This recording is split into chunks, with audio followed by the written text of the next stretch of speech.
అల్లు అర్జున్ గారు నిన్న ముఖ్యమంత్రి గారు అసెంబ్లీలో ప్రస్తావించిన తర్వాత మీరు ప్రెస్ మీట్ పెడతారనంటే పశ్చాత్తాపంతో ప్రెస్ మీట్ పెడుతున్నారని చెప్పి నేను అనుకున్నా. ఎందుకంటే సంధ్యా థియేటర్ సంఘటన జరిగిన తర్వాత ఆ సంఘటన మీ దృష్టికి వచ్చిన తర్వాత కూడా మీరు ఈ రకంగా మూవీ ఎప్పటి వరకు చూసిర్రు, ఎప్పటి వరకే క్లాప్స్ కొట్టిర్రు, వెళ్లేటప్పుడు మీరు అభివాదం తెలుపుకుంటూ వెళ్ళినరా లేదా మీరు ర్యాలీగా వెళ్ళినరా, చాలా క్లియర్ గా ఫుటేజెస్ కనబడుతున్నాయి. మీరు అవన్నిటినీ పక్కన పెట్టి ఏదో లేను జరగలేదు నా దృష్టికి రాలేదని చెప్పి మీరు మాట్లాడుతున్నారు. సరే, మరుసటి రోజు మీ ఇంటి దగ్గర కూడా మీరు ఇన్సిడెంట్ జరిగిన తర్వాత కూడా పటాకీలు కాల్చుకున్నారు.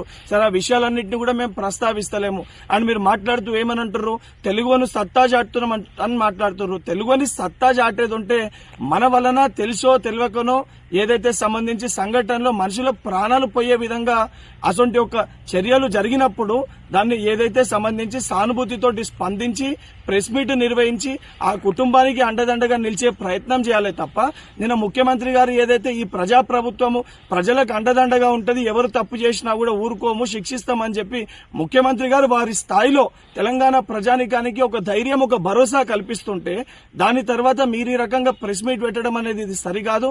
ఇప్పటికన్నా మీరు మాట్లాడిన మాటలపైన మీరు ఆత్మవిమర్శ చేసుకుని మీరు మాట్లాడిన మాటల్ని వెనుకకి తీసుకోవాలని చెప్పి డిమాండ్ చేస్తున్నా.